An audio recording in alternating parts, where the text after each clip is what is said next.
Muito bem, queridos. Então, hoje nós vamos estudar o momento em que o Senhor Jesus Cristo, ele é o cumprimento de tudo aquilo que nós vimos como promessas de Deus ao seu povo através da sua aliança. E de uma forma muito especial, nós vamos rever a aliança de Deus para com Abraão, para com Moisés e também para com Davi e perceber que todas aquelas promessas foram efetivamente cumpridas no Senhor Jesus Cristo e o que isso tem a ver conosco, como igreja, e percebemos nesse todo a missão de Deus para o mundo, a missão de Deus para todos os povos. Então, é uma lição, sem dúvida, bem extensa, é muito profunda, uma série de desenlaces, né, para a nossa vida e o entendimento do nosso mandato como igreja. Aí a importância de estudarmos esse tema. E eu quero então que vocês tenham desde já essa que eu vou chamar aqui de dobradiça, não é? Esse desenho que retrata exatamente a ideia bíblica no sentido de que lá no Antigo Testamento nós tivemos promessas feitas a servos de Deus, promessas dirigidas a um povo, a uma nação, e que no tempo e no espaço elas não se cumpriram naquela nação, porque a nação em si ela fracassou redondamente em tudo aquilo que ela assumiu diante de Deus como aliança diante do Senhor. Ela fracassou, ela se perdeu no pecado, mas todas aquelas promessas, na verdade, apontavam para uma única pessoa que era o Senhor Jesus Cristo. Ele, então, é o cumprimento daquelas promessas e nós vamos perceber a importância de ver este cumprimento tanto na vida, quanto na morte, quanto na ressurreição de Jesus. E nós, como Igreja do Senhor Jesus Cristo, dando continuidade a essa missão, a Missio Dei, que é a missão de falar da glória de Deus para todos os lugares da terra. O quanto isto continua sendo uma missão presente, mais ativa do que nunca, com tempo para se finalizar a etapa que nós vivemos hoje, mas que, na verdade, esta missão é uma missão que nunca vai se esgotar, porque, no final das contas, nós vamos entender que sempre estaremos em missão, no sentido de que sempre deveremos ir para todo mundo e falar da glória de Deus e exaltá-lo e cultuá-lo. Isto vai ser a nossa missão por todos os séculos. Então, o que nós vamos perceber nesta aula é que Jesus, de fato, ele não anulou as promessas do Antigo Testamento. Ao contrário, né, ele atua como essa dobradiça escatológica que concentra a história de Israel e abre a porta da graça para o mundo inteiro. É impressionante que, se você tira Jesus desta equação, imagine esse desenho sem Jesus, né, sem essa concentração em Jesus Cristo. Ele se torna um desenho totalmente aberto e indefinido. Se torna algo como que um grande fracasso da parte de Deus, porque, na verdade, nada se concretizou, nada se realizou. A história de Israel é apenas uma bela história, no fim é uma trágica história, porque tudo foi por água abaixo, tudo foi destruído, não sobrou nada, apenas um povozinho, como os judeus hoje, né, se veem como esse povo da promessa, mas sem uma promessa efetivamente concretizada. Eles ainda olham para o futuro, quando na verdade eles perderam a dimensão da plenitude dos tempos, quando as coisas se realizaram em Jesus Cristo. E, meus queridos, o que sempre nos surpreende, chama atenção e nos deixa assim maravilhados ao ler a palavra de Deus é o quanto Jesus Cristo preenche todos os requisitos relacionados às promessas aqueles a quem Deus prometeu, e porque Abraão, Moisés e Davi, eles eram tipos de Cristo, eles eram pessoas que personificaram Cristo nos seus dias, e o quanto Jesus preenche todos esses aspectos, tudo aquilo que se espera dele em tantos textos. Obviamente, nós não vamos explorar todos os textos, não há nem tempo para isso aqui, precisaríamos de várias aulas, né, para isso, mas o ponto é quanto ao ler o Antigo Testamento, com esta visão focada no Senhor Jesus Cristo, quanto isso muda a própria leitura do Antigo Testamento. Quanto isso preenche o nosso coração quando você, por exemplo, está lendo o livro de Levítico, Números, especialmente nas questões da lei, e às vezes a gente sente aquela dificuldade, né? A gente se perde um pouquinho naqueles detalhes da lei, mas eles vão se mostrar todos cumpridos no Senhor Jesus. Tudo aponta para o Senhor Jesus. Então, podemos dizer, né, que a Bíblia é um livro cristocêntrico. Tudo ali na palavra de Deus aponta para o Senhor Jesus Cristo. Então, isso é muito importante. Nós temos isto em vista. Muito bem. Então, comecemos entendendo. Essa aqui é uma outra figura que, na verdade, retrata aquela mesma ideia, só que visto de outro ângulo. Então, você tem do lado esquerdo a promessa de Abraão, a lei de Moisés e também o trono de Davi, todos eles ali concentrando-se na pessoa do Senhor Jesus Cristo, cumprindo-se nele, e em Jesus Cristo, então, passamos a ter o que Jesus mesmo chama de nova aliança, porque ele, ao cumprir com o seu sangue a aliança, ele se torna ele mesmo a nova aliança e vai dar também um novo tempo em termos das missões, daquela missão de Deus, né, do Missio Dei, dele, o próprio Deus se manifestar por toda a terra, agora através da sua igreja, né, a todas as nações. Mas então, vamos observar como isso acontece ao olharmos para esses três desenvolvimentos ou três alianças que Deus realizou com três dos seus servos, certamente os mais conhecidos e importantes. Deus fez uma aliança com Abraão, com Moisés e com Davi. Em cada uma dessas alianças houve determinadas características que nós sabemos não foram preenchidas nas pessoas com quem Deus fez esta aliança. Elas começaram nessas pessoas, mas elas efetivamente apontavam para frente. Então, pensemos, por exemplo, iniciando aí com a aliança feita a Abraão. Deus faz uma aliança com Abraão, nós lembramos do texto lá de Gênesis, no capítulo 12, em que Deus faz a promessa de que nele todas as nações da terra, todas as famílias da terra seriam abençoadas. Vocês lembram bem disso, né? Todas as famílias serão abençoadas. Promessa que foi repetida aos seus descendentes, né? Em ti serão benditas todas as famílias da terra. E, e esta, essa promessa, né, propriamente, é uma promessa que nós vimos que, com o passar do tempo, houve uma falha, né, da parte de Israel. Porque Israel, na verdade, a gente vai olhando agora, explicando aqui o meu slide, né? A gente vai andando para frente, depois eu vou voltar para a gente ver Moisés, depois eu volto para ver Davi. Então, olhe no lado esquerdo, onde nós temos aqui Abraão. Então, Deus faz uma promessa, Deus faz uma aliança incondicional, de natureza nacional e internacional. Por quê? Porque começa com a bênção para o povo, os filhos de Abraão, mas ela é internacional porque o foco é abençoar todas as famílias da terra. Mas o que que acontece quando a gente lê a história do povo de Israel?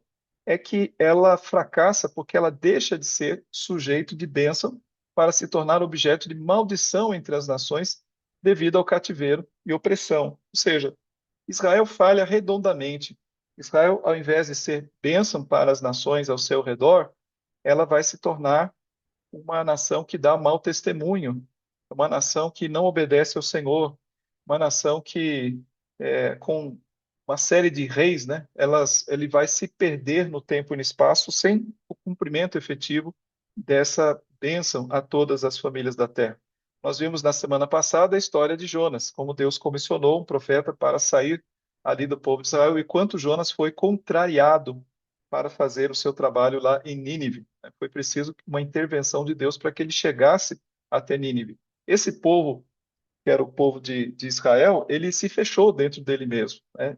Acabou havendo aí um nacionalismo exclusivista, um povo que não passou a abranger, né, a alcançar outros povos, mas um povo que viveu dentro de si mesmo e falhou na questão da sua obediência.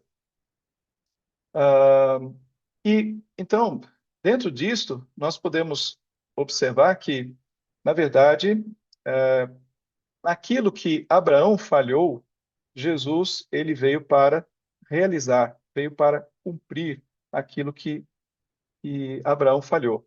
Primeiramente, é interessante, importante que nós percebamos no Novo Testamento que Cristo ele cumpre a figura de Abraão. Cristo é o cumprimento de Abraão. Quando nós vemos aqui abrimos lá em Mateus, né, o primeiro versículo de Mateus, aqui tem uma introdução de Mateus, é que eu estou na Bíblia corrigida aqui. Pronto. Então, livro da genealogia de Jesus Cristo, filho de Davi, filho de Abraão. O senhor não está Existe. compartilhando o texto, né, pastor? Ah, estou sim, peraí. Ah, tá. Eu deveria estar. Deixa eu voltar então aqui. O que pode ter acontecido? Estão vendo o texto? Agora sim.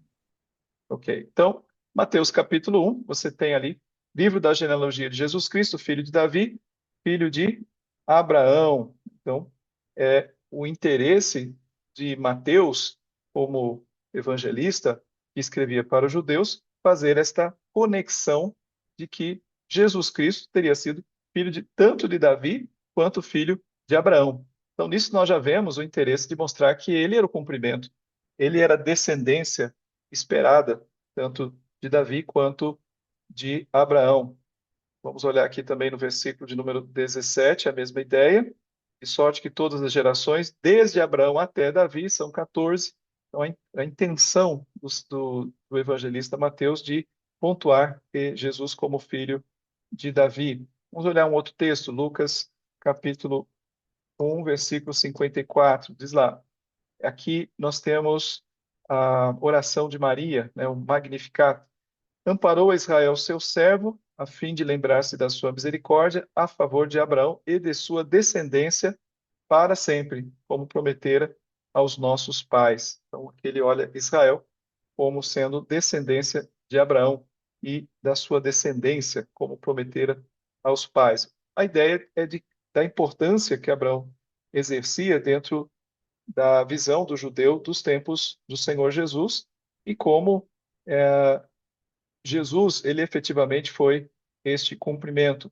Vamos dar uma olhada aqui em mais um texto. João capítulo 8, versículo 56.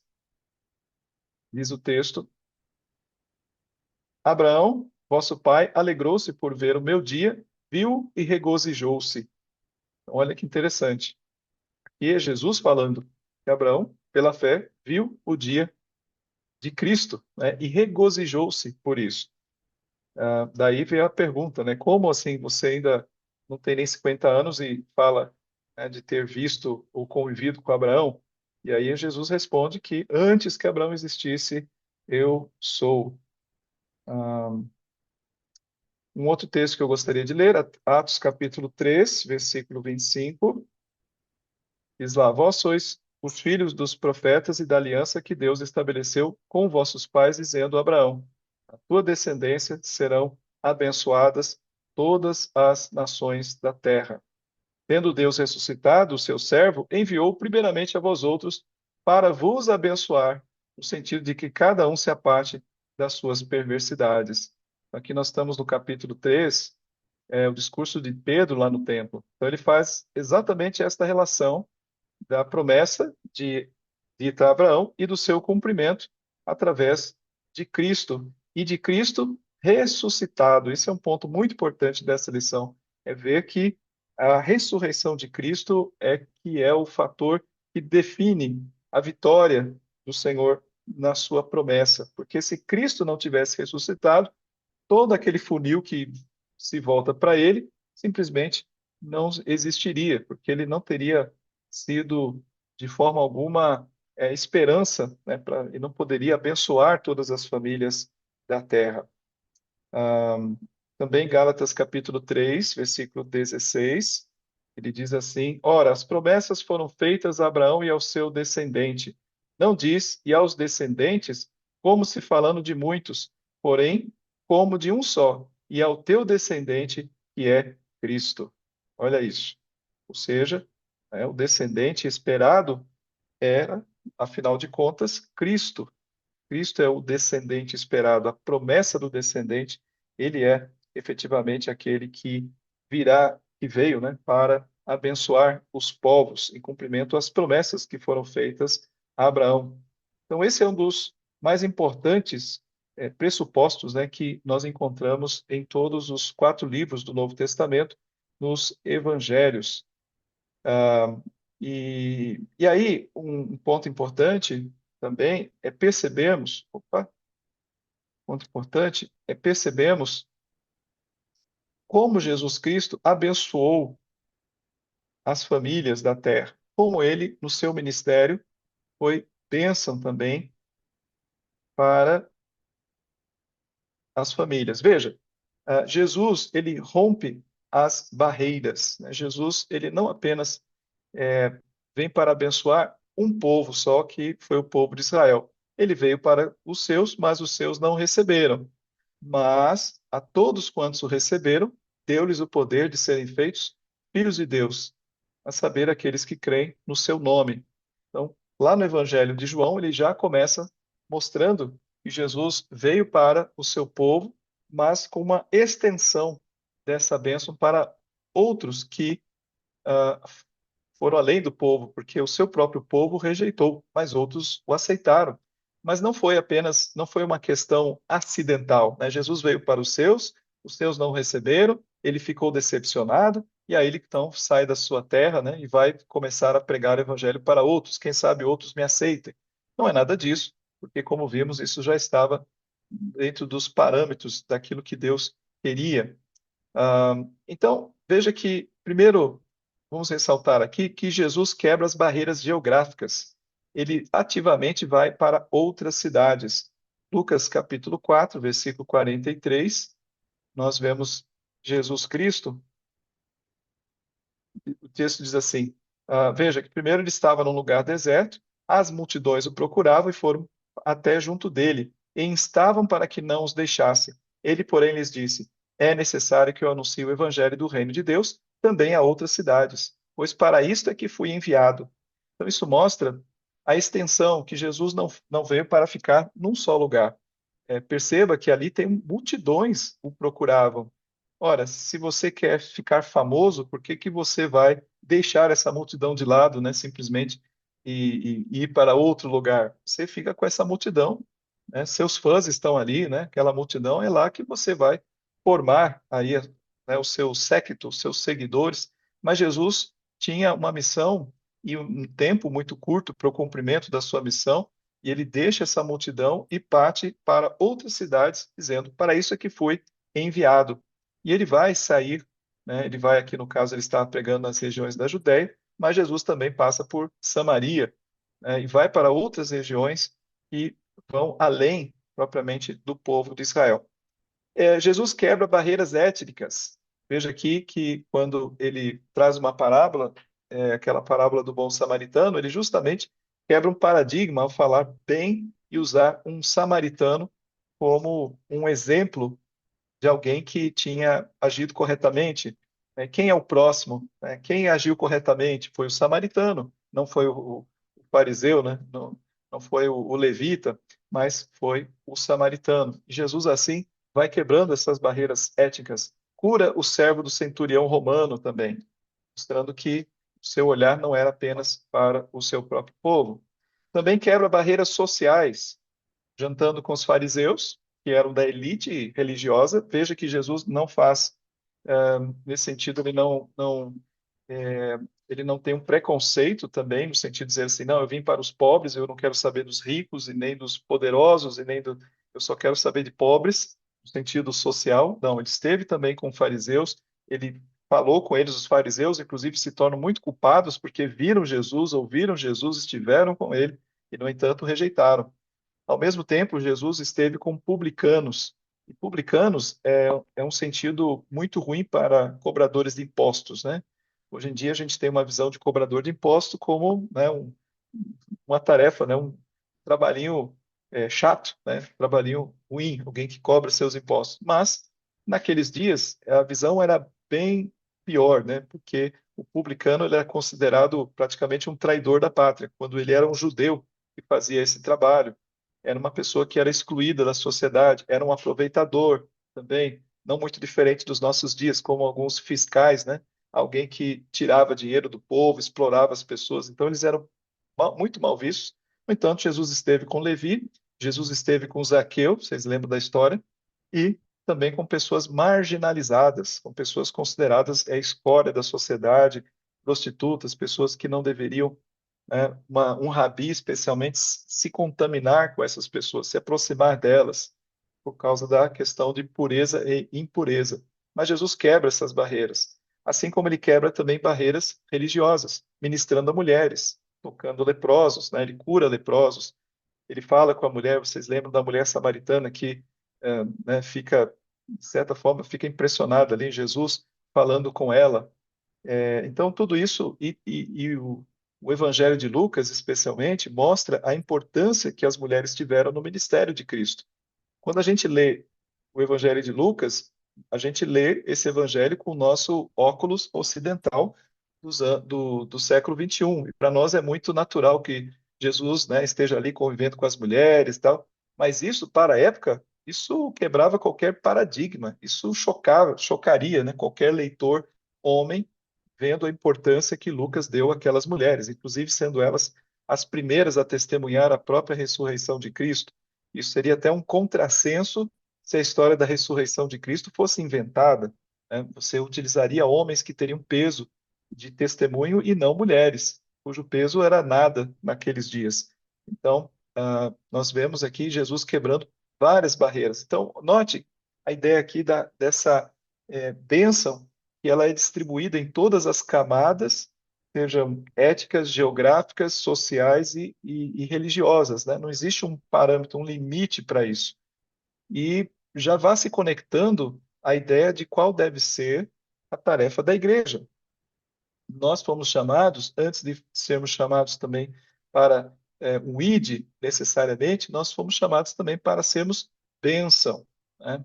Aqui, nesse slide, ele fala acerca da palavra ani, que significa aquele que é pobre, humilde, piedoso, e para quem Jesus se volta de uma forma especial. Jesus teve uma preocupação especial para com os pobres, os famintos, os desesperados, os oprimidos. Isso vai ficando muito claro em várias passagens do Novo Testamento. Isso não é um evangelho social, não, mas porque essas pessoas elas estavam muito mais predispostas a reconhecer a sua própria condição do que os ricos. Daí aquela expressão, né, que é mais fácil um camelo passar pelo fundo da agulha do que um rico entrar no reino dos céus, porque a riqueza em si ela acaba se tornando um fator de soberba, né? Isso acaba tomando o coração do homem e fazendo com que ele se ache autossuficiente, enquanto que o pobre, ele naturalmente, não tão naturalmente, porque ele também é um pecador, mas a sua pobreza o leva, né, a ter uma dependência maior e um reconhecimento de que ele necessita de algo, né, além para preencher a sua própria vida. Então, o foco de Jesus foi ministrar aos destituídos. Demonstra que o evangelho subverte a autossuficiência e exige dependência total do Senhor. Ah, bom, então, olhando aqui para Abraão, primeiramente. Vimos aqui em Abraão que Deus deu a ele uma promessa de que ele seria bênção a todos os povos, a todas as famílias da terra, e isso não acontece na nação, mas acontece em Jesus Cristo e no ministério de Cristo. Quando nós falamos da bênção, essa bênção, ela efetivamente começa e necessariamente ela só se dá por meio da morte e ressurreição de Cristo, porque não é possível abençoar alguém sem a salvação. A bênção de Deus, ela vem através da salvação, não é através de ações de ajuda, seja elas humanitárias, seja compaixão, seja né, coisas que materiais ou outras que possamos oferecer, mas ela necessariamente ela ocorre através da salvação em Cristo, porque o homem pode ter tudo nessa vida, mas se não tiver a salvação, ele não tem nada. Mas veja que nisto, né, nesta visão, a igreja ela tem um papel de abençoar. E ela abençoa. Onde quer que a igreja esteja presente, por exemplo, na nação brasileira, nós abençoamos a nação com a nossa presença, com a presença da igreja. Ora, é aqui onde somos sal da terra e luz do mundo. E nós, como igreja, nós temos que também, seguindo esse exemplo de Cristo, quebrar todas essas barreiras. Não devemos estar presos a nossa cidade, dizer aqui é unicamente a minha visão, meu foco. Não. A gente deve também ter uma preocupação por outras regiões, mesmo dentro do nosso país tão grande, né, continental, inclusive no próprio país nós temos trabalhos considerados, né, trabalhos transculturais, ou seja, que estão que não são da nossa cultura, por exemplo, trabalho com indígenas, né, seria um trabalho transcultural. Temos que quebrar barreiras sociais, porque às vezes nós mesmos ficamos limitados ao nosso nicho social, barreiras étnicas, barreiras religiosas, né, quaisquer que sejam, para podermos alcançar, olhando o modelo do Senhor Jesus. Mas em segundo lugar, vamos mencionar aí Moisés. Jesus não, Deus, né? Jesus também, mas como parte da Trindade, mas Deus faz uma aliança com Moisés.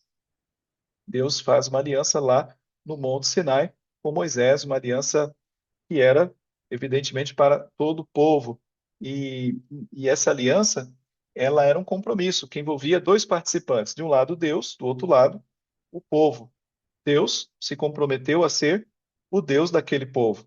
Com isso, a proteção, o sustento, Deus estaria com seu povo sempre, jamais o abandonaria, e o povo, do seu lado, deveria dar a Deus toda a sua obediência e a exclusividade do culto a Deus. Então, havia aí também uma natureza condicional daquela promessa relacionada à obediência. Se o povo fosse obediente, receberia de Deus as bênçãos. Se o povo fosse desobediente, levaria a maldição ou o castigo da própria lei. Então, nessa aliança de Deus com Moisés, ela tinha tanto um aspecto interno quanto externo. Interno seria a ideia de que era um povo que deveria viver de uma maneira diferenciada, né? Era um povo que deveria cumprir as leis de Deus. Lembra que Deus deu leis dietéticas para esse povo, o que eles podiam comer, o que não podiam comer, como eles deveriam andar, o que que eles poderiam tocar, se tocasse nisso estariam impuros e teriam que passar por todo um processo de limpeza, de purificação. Se você lê o livro de Levítico e Números, são tantas as leis que aquele povo, quando acordava, eles viviam assim, né? O que que eu posso, o que que eu não posso, né? Era algo que tomava a mente deles e fazia com que esse povo fosse um povo santo, separado, diferente das nações que o cercavam, né? As outras nações não estavam nem aí com o que eles podiam comer, não podiam comer, eles comiam de tudo, né? Os animais, comia porco, comia, né, os animais daquelas unha fendida, unha não fendida, não sei o quê. Mas o povo de Deus não. Eles acordavam e tinham que pensar na santidade, como Deus queria que eles vivessem. E era uma vida totalmente diferente que Deus exigia deles. E eles deveriam preservar isso ao máximo. Isso era a vida de santidade. Era a santificação que Deus exigia desse povo diante dele. Para quê? Para que esse povo pudesse ser, no meio das nações, um representante digno do próprio Deus. Que eles pudessem manifestar a presença de Deus no meio das outras nações.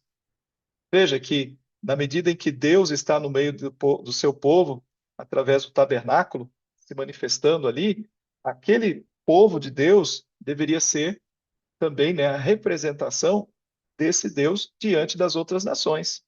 Tanto é que nós vemos vários textos em que grandes reis reconhecem Deus, né, como o Deus de Israel, né, o vosso Deus, né, essas expressões reconhecendo a grandeza do Deus do povo de Deus, do povo de Israel. Então, essa era a tarefa deles.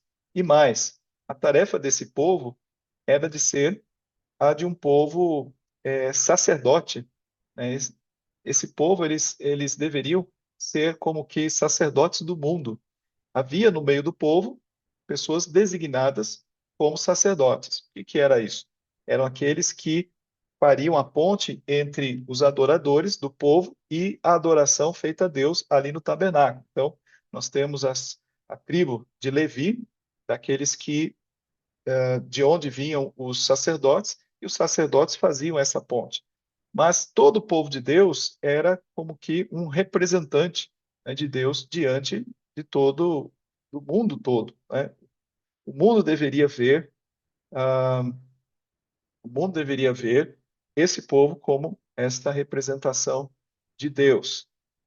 Veja, quando a gente abre o Novo Testamento, especialmente, 1 de Pedro, capítulo 2, versículo 9, nós vemos essa atribuição agora relacionada a nós, como igreja. Vós, porém, sois raça eleita, sacerdócio real, nação santa, povo de propriedade exclusiva de Deus, a fim de proclamardes as virtudes daquele que vos chamou das trevas para a sua maravilhosa luz. Então, note, né, que essa atribuição ela é agora transmitida, passada e envolve a igreja do Senhor Jesus Cristo. Antes, uma nação, um povo exclusivo de Deus, mas agora ele chama nós, né, como sendo essa raça eleita, esse sacerdote, todas as qualidades que antes se aplicariam àquela nação, agora são atribuídas à igreja, né, como o povo de Deus, com a prerrogativa, com a ao objetivo de proclamarmos as virtudes daquele que nos chamou das trevas para a sua maravilhosa luz. Então, essa é basicamente a missão que Deus constituiu sobre a terra desde o Éden e que continua em vigor e que vai continuar por toda a eternidade.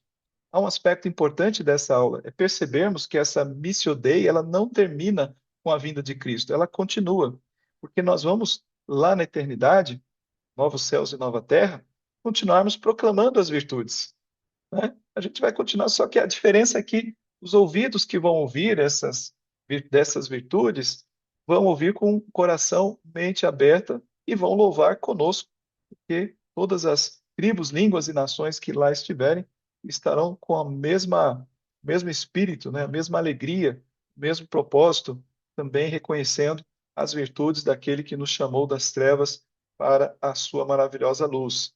Note no versículo 10 que ele diz: Vós sim que antes não erais povo, mas agora sois povo de Deus. Então, essa identidade como povo de Deus, ela é marcante, né? Quem está falando aqui, inclusive, é Pedro, né? Um judeu, e que antes tinha tido ele mesmo essas dificuldades em relação aos gentios, né? Você lembra lá da história de Cornélio, e Deus o chamou, despertou para que ele fosse, e naquele momento houve uma quebra de paradigma na cabeça dele. E aqui nós estamos lendo a carta de Pedro, em que Pedro reconhece esta realidade, né? O povo de Deus é daqueles que creem efetivamente no Senhor Jesus Cristo. Bem, então, em Moisés nós temos a lei, culto, pureza e maldição em caso de quebra do pacto. E isto, nós conhecemos a história, o povo de Deus falhou absurdamente, né? A aliança foi quebrada pela injustiça social, fracasso moral, adoração a deuses estrangeiros. Então, aquilo que se voltou para aquele povo falhou completamente. Israel transformou a aliança missionária de Deus em uma aliança exclusivista, erguendo um muro de separação e também falhando grandemente na questão moral. Então, qual teria sido uma proposta naturalmente humana para esta aliança que foi quebrada? Era que se fizesse novamente, né? Se a primeira tábua já foi quebrada ali nos primeiros instantes e Deus deu uma segunda tábua, que Deus fizesse agora uma terceira tábua, né? E assim sucessivamente até não haver mais pedra para fazer tábua de pedra, porque o homem seria um fracasso, né? Seguidamente, por conta da sua condição como pecador, né? O homem é falido por natureza, ele não consegue cumprir a lei de Deus. E aí, para onde nós vamos? O cumprimento mosaico se também encontra na pessoa do Senhor Jesus Cristo. Então, Jesus Cristo é aquele que vai cumprir esta lei, a lei de Moisés, em todos os sentidos, né? No sentido prático, nós lemos lá em Mateus, né, no capítulo 5, quando ele diz que ele não veio para revogar. Não penseis que vim revogar a lei ou os profetas. Não vim para revogar, mas vim para cumprir. Veja lá em Hebreus, a gente abre em Hebreus, que ele nos fala o quanto Cristo era superior a Moisés. Ou seja, se Moisés foi um centro ali de revelação da parte de Deus, no Antigo Testamento Moisés é considerado, né, o concura, assim, o centro ali do momento em que Deus se revela ao seu povo, age com poder, dá a sua aliança, a sua lei e tudo mais. Então, Moisés é uma figura ímpar, mas Cristo é superior a Moisés. Por quê? Porque ele é o cumprimento de todas as coisas que o Antigo Testamento e a aliança de Deus com Moisés apontavam. Então, o texto fala aqui, Cristo, porém, como filho em sua casa, a qual somos nós, se guardar o Senhor até o fim.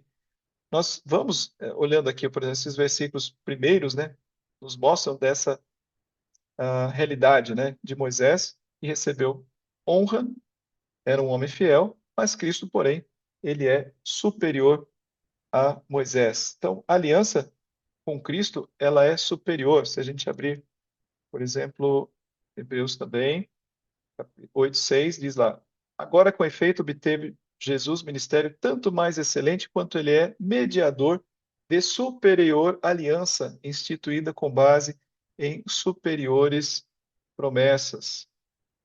Vamos olhar aqui, capítulo 9, versículo 15. Por isso mesmo, ele é o mediador da nova aliança, a fim de que, intervindo a morte para a remissão das transgressões que havia sob a primeira aliança, recebam a promessa da eterna herança daqueles que têm sido chamados. Ah, muito bem. E quantos outros textos nós poderíamos mencionar? Esse aqui é um dos textos talvez mais claros no sentido do propósito da lei. Romanos capítulo 10, versículo 3 diz: Porque o fim da lei, e a lei é aquela lei que está apresentada, revelada em Moisés, é Cristo. O fim da lei é Cristo, para justiça de todo aquele que crê. O fim da lei é Cristo. Mateus 5:17 já lemos. Lucas 16, versículo 16.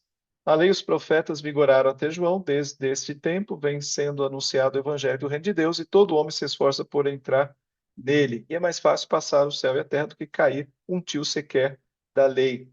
Aqui então vemos Lucas, né, falando acerca da lei e dos profetas que vigoram, né, mas o homem ele é incapaz, mesmo se esforçando, de entrar no reino de Deus. Então, o verdadeiro caminho, né, a verdadeira porta é o Senhor Jesus Cristo. Então, Jesus Cristo, ele é efetivamente o cumprimento da lei. Agora, há uma coisa aqui interessante para a gente apontar.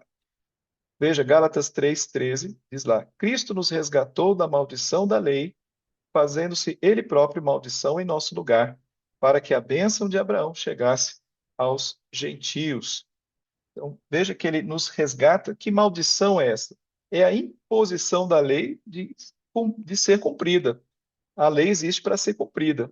A diferença da lei humana da lei de Deus é que, se você não cumpre a lei de Deus, a consequência é a morte. E a sua falha em cumprir a lei de Deus faz de você um pecador, um condenado pela eternidade. Então, isso é a maldição. E essa maldição, ela era irreparável, não havia como repará-la.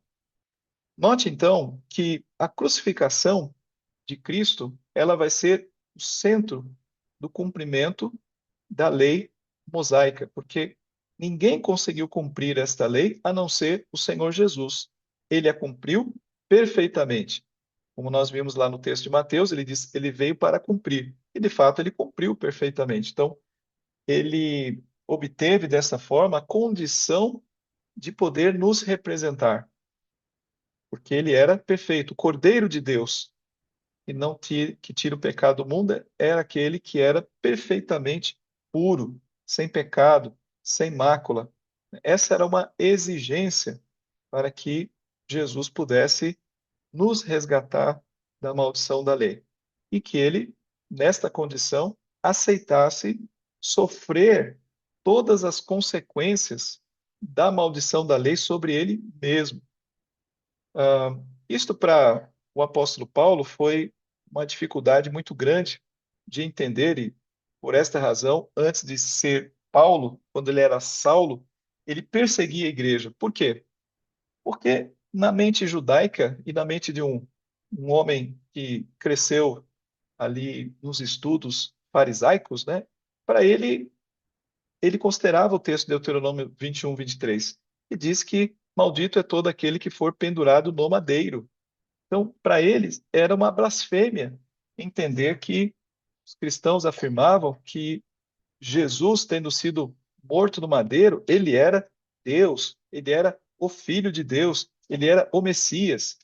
Isso para ele era um insulto à sua razão, era pedra de tropeço, literalmente, para ele, né? Era rocha de ofensa e pedra de tropeço para o próprio Saulo antes da sua conversão. Porque, veja, que quem estivesse fora da lei, no sentido da lei de Moisés, era, por natureza, maldito. Era assim que um judeu considerava um gentil. O gentil, ele cresceu fora da lei e, portanto, naturalmente, ele é um maldito. Agora, alguém que é pendurado no madeiro é maldito tanto quanto um gentil que não vive debaixo da lei. E aí, como poder imaginar Deus, na pessoa do Filho, sendo maldito por ter sido pendurado no madeiro, conforme diz o texto sagrado de Deuteronômio? Mas ao fazê-lo, Jesus assume um lugar que não era dele, mas assume o nosso lugar. Nosso lugar. Porque nós somos os gentios, nós éramos os malditos porque estávamos fora da lei de Deus, né? E Jesus assume esse lugar por todos aqueles que seriam malditos, né? Jesus, então, ele assume o lugar de todos aqueles que não preenchem nas suas vidas os requisitos da lei, que são tanto judeus quanto os próprios gentios.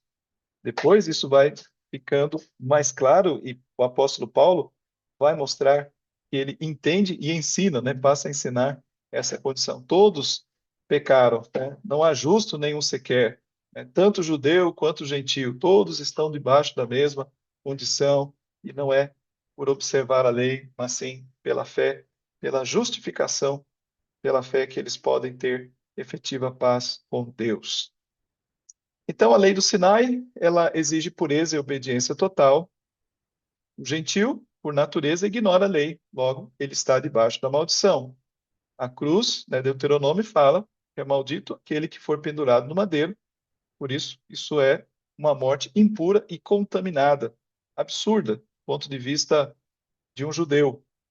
A conclusão que Paulo teve foi: bom, Jesus morreu sob a maldição da lei. Logo, Deus o rejeitou. Ele morreu na condição jurídica de um gentio. Ele não pode ser o Messias. Daí a dificuldade desse entendimento. Só que aí, qual foi a mudança de chave na cabeça de Saulo? Saulo estava indo para o caminho de Damasco para prender cristãos, porque ele estava louco da vida quem afirmasse que tinha morrido numa cruz e ressuscitado, né? O Filho de Deus. Mas aí ele tem um encontro com o próprio Senhor Jesus, ressurreto. Ele viu a Jesus, ele esteve ali diante de Jesus, né? Uma luz que brilha ali, deixou cego, e Paulo, então, Saulo, né, teve essa experiência. Então ele vê que Jesus estava vivo. Daí o próprio Paulo, nas suas cartas, sustentar de forma peremptória, né, a ressurreição de Cristo. Ele está vivo. Então, veja a substituição. Veredito da lei, Jesus assume a maldição e a impureza da cruz, que era a condição de gentio, e o veredito da ressurreição, a vindicação de Deus, inverte a condenação judicial. E aqui está o mistério revelado naquela estrada de Damasco. A ressurreição provou que Jesus não foi rejeitado, como Saulo pensava, mas vindicado. Ao assumir a maldição da cruz no nosso lugar, Jesus tornou possível que os gentios fossem justificados na sua condição de gentios, pela graça, sem precisarem se converter primeiro ao judaísmo através das obras da lei. Ou seja, acesso a todos. Daí, o ministério de Cristo é um ministério que é voltado, né, a todo o homem, não apenas a um povo, mas a todo aquele que nele crê. Então, assim, Jesus cumpre a aliança com Moisés e ele passa a ser, né, a expressão desta lei, ele cumpre a lei, ele passa a ser o meio, como o sacerdote fazia na época de Moisés, ele passa a ser o sumo sacerdote, né? Aquele que é o meio pela qual nós podemos nos achegar ao Pai. Bem, faltou aqui Davi. Davi era também alguém que recebeu da parte de Deus uma aliança, é a aliança com Davi. Veja que em Abraão, Deus, existe aí até um movimento que você percebe assim. Primeiro, Deus fala com um cidadãozinho, né, chamado Abraão, ali saindo da terra de Ur dos Caldeus, e faz uma promessa: olha, em ti serão benditas todas as famílias da terra. Então, Abraão é um, e aí ele vai crescer em nação. Se transforma numa nação, está lá no Egito. Deus chama Moisés, põe ali Moisés no meio daquela nação, e ele se revela, faz uma aliança com essa nação. Essa nação continua crescendo, né? Ela vai se expandir, chegando aos dias de Davi. Ela já está com uma nação consolidada. E Deus fará uma promessa agora a Davi, um homem, e dizendo que através da descendência dele volta uma aliança a uma pessoa. Depois a nação vai encolhendo, né? Ela vai se transformar em dois reinos, Reino do Norte e Reino do Sul. O Reino do Norte desaparece, fica o Sul, e depois fica só o toquinho do Sul.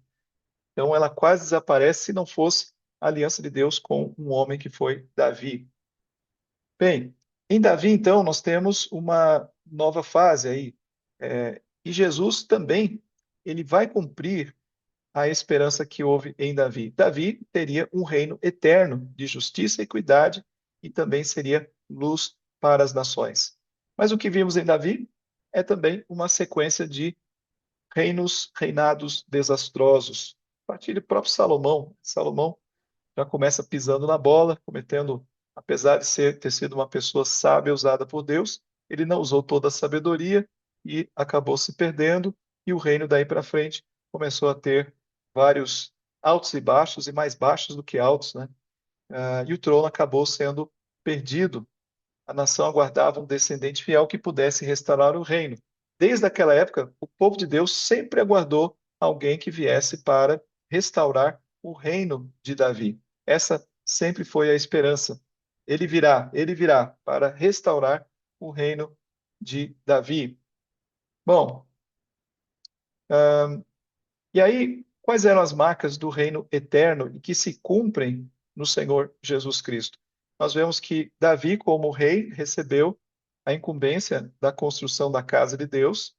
Claro que ela vai ser construída por Salomão. Davi vai ajuntar os materiais para o seu filho começar a construir, mas isso tem a ver com a necessidade. Foi Davi, né, quem percebeu a necessidade da construção da casa de Deus. O templo, depois seria uma das sete maravilhas do mundo antigo, construído por Salomão. Mas esse templo, ele é extremamente representativo da obra de Deus na vida do seu povo. Por quê? Porque nós somos o templo de Deus, né? A igreja de Cristo, ela é chamada desse templo. João 2:21. ah, primeiro, né, vamos falar do próprio corpo de Cristo como representação desse templo. O próprio Jesus disse, lá, João 2, né? Que sinal nos mostras para fazeres estas coisas? Jesus lhes respondeu: destruir este santuário em 3 dias o reconstruirei. Então, ele estava falando do templo físico, mas na verdade o texto fala que ele se referia ao seu corpo como santuário. Então veja aqui a transposição, né, da ideia do templo lá, do templo Cristo, que depois vai ser aplicado ao templo igreja. Ah, reina eternamente, né, o primeiro da ressurreição, o seu reinado não terá fim, porque todos os que reinaram anteriormente tiveram reinos temporários, mas o reino de Cristo é o reino que não terá fim. Veja aqui, nós estamos em Lucas 1:33. Aqui é o anjo que está falando com Maria.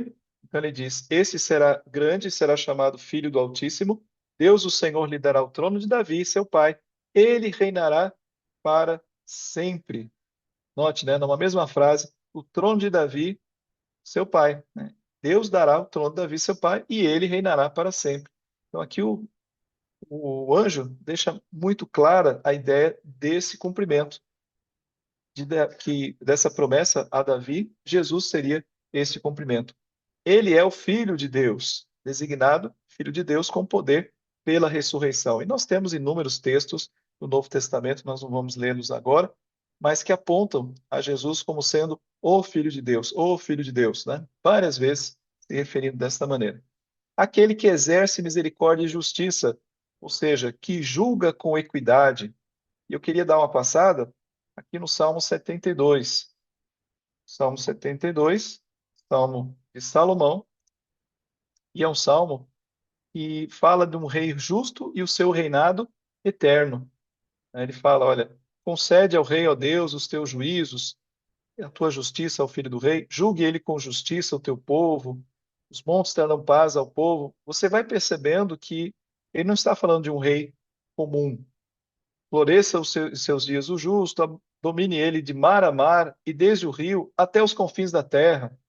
Curvem-se diante dele os habitantes do deserto, os seus inimigos lambam pó. Paguem-lhe tributos, tal, e todos os reis se prostrem perante ele e todas as nações o sirvam. Então, note, né, que ele não está falando de um rei qualquer, um rei comum, porque ele acode ao necessitado que clama e também ao aflito e ao desvalido. Haja na terra abundância, subsista para sempre o seu nome, prospere enquanto resplandecer o sol, nele sejam abençoados todos os homens e as nações lhe chamem bem-aventurado.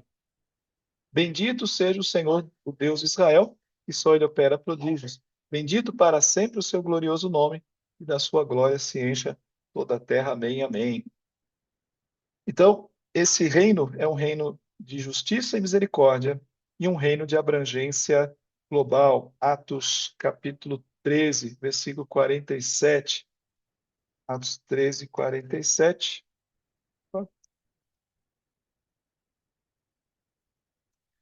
Que o Senhor assim não determinou. Eu te constituí luz para os gentios, luz dos gentios, a fim de que sejas para salvação até aos confins da terra. Então, note aqui marcas desse reino que foi prometido a Davi, que são cumpridos no Senhor Jesus Cristo. E tudo isso é cumprido graças, né, à ressurreição do Senhor Jesus. Senão, não seria um reino eterno, senão não haveria essa abrangência. Então, a gente tem aqui um resumo, né, uma síntese. Abraão bênção as nações, se cumpre ali no ministério de Jesus, o ministério físico dele, nós percebemos isso pela quebra daquelas barreiras. Em Moisés, nós temos aí a promessa original na santidade no culto. O evento cristológico é a morte de Cristo, ele cumpre aquela lei, aquelas exigências, e então a aplicação é a substituição do pecador, né, a vindicação do seu pecado. Em Davi, o reino de justiça eterna é prometido. Em Cristo, a ressurreição, senão tudo isso, né, seria vã a nossa fé. E o significado redentivo é o senhorio, que é o reino dele, é o reino de Davi, mas em Cristo o reino dele sobre nós e sobre toda a terra. Então veja que em Jesus nenhuma promessa fica solta. Cada evento central do evangelho cumpre cirurgicamente a arquitetura pactual do Antigo Testamento. E quais são as implicações missiológicas, irmãos? Veja que a trajetória continua, né? Se lá atrás, voltando aqui, nós tivemos parece até uma ampulheta, né, do tempo, começa ali com as promessas, depois ela se afunila em Jesus Cristo, depois ela explode porque ela agora é a igreja do Senhor Jesus Cristo, como embaixadora de Cristo, como corpo de Cristo, tendo a mesma missão, ela agora parte para todas as direções, sem nenhuma barreira de língua, ética, social, todas as barreiras foram quebradas. Esta igreja agora parte para ser bênção a todas as nações da terra, cumprindo aquela palavra dita a Abraão. Então, veja que você tem aqui a palavra, né, em João 20, 21. Assim como o Pai me enviou, eu também vos envio. Continuidade. A obra de Deus está sendo continuada. Cristo, os apóstolos, a igreja primitiva, o povo de Deus hoje, né, isso vai num crescendo até o fim dos tempos, até a consumação do século. Então a igreja ela não inventa uma nova missão, ela participa daquilo que Deus já está fazendo e aquele afunilamento redentivo, ele agora se torna uma expansão missionária global. Né? Quando houve aquele afunilamento, naquele ponto, Jesus falou assim: agora sim, né? Ide por todo mundo e pregai o evangelho a toda criatura e sereis minhas testemunhas, né? Quando o Espírito Santo descer sobre vós, vocês terão poder para serem minhas testemunhas.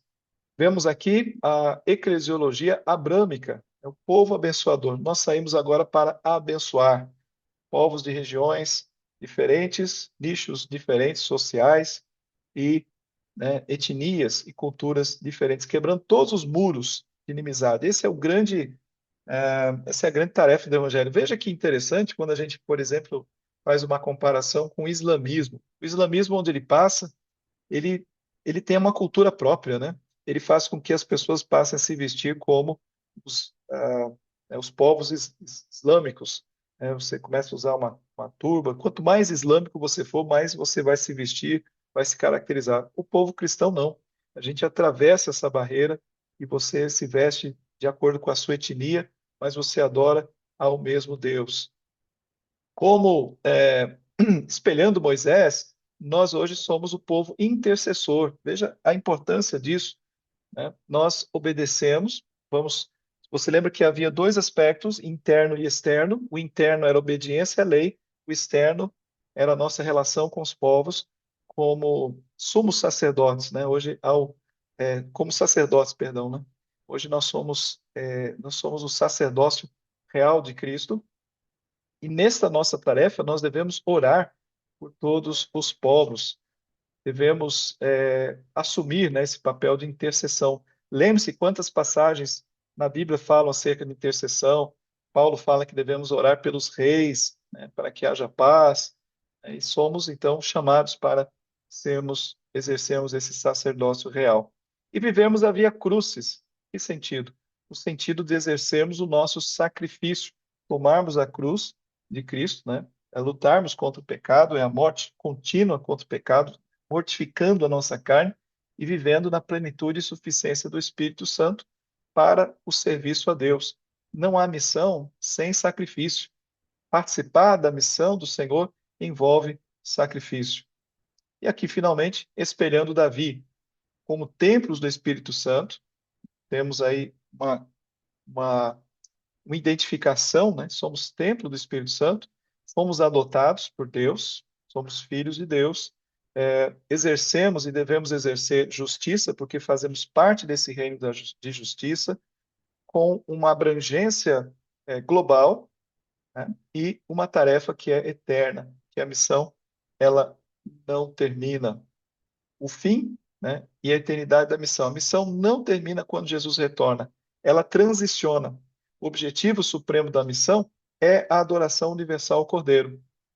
O supremo objetivo da missão é a adoração universal ao Cordeiro. Então, a proclamação da sua glória é uma tarefa literalmente sem fim, porque nós vamos continuar, né, proclamando as virtudes daquele que nos chamou das trevas para a sua maravilhosa luz continuamente.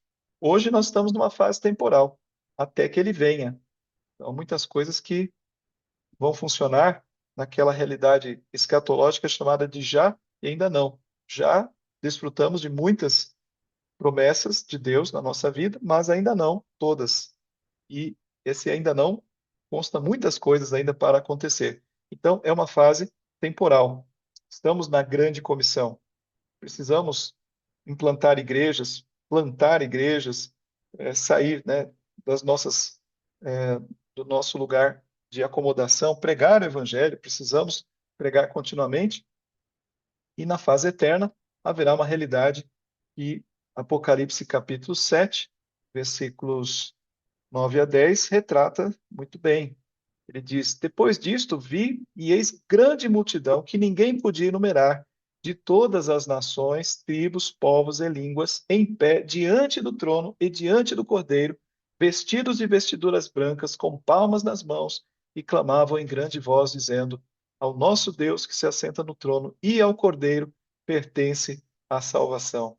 Que coisa linda essa visão desta Nova Jerusalém, onde estarão ali todas as tribos, nações, tribos, povos e línguas, gente tão grande que ninguém podia enumerar, né? Ninguém podia contar quanta gente estava lá. E o detalhe, né? Todos vestidos de vestiduras brancas e com palmas nas mãos. A gente lembra daquele momento de Jesus entrando ali em Jerusalém e em pé diante do trono e diante do Cordeiro.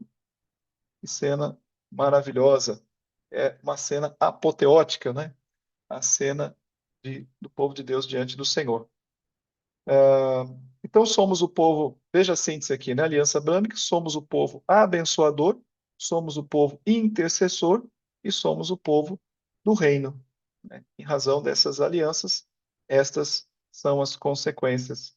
Ah, temos aqui a bênção de Abraão, todas as nações, a autoridade, que lembra a aliança de Davi, a autoridade do reino, e ensinando-os a guardar tudo.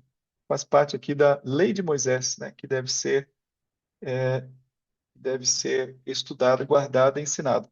E aqui a nossa slide final, o mandato final, a submissão ao senhorio de Cristo. Toda autoridade lhe foi dada no céu e na terra. Ide, portanto, fazei discípulos de todas as nações.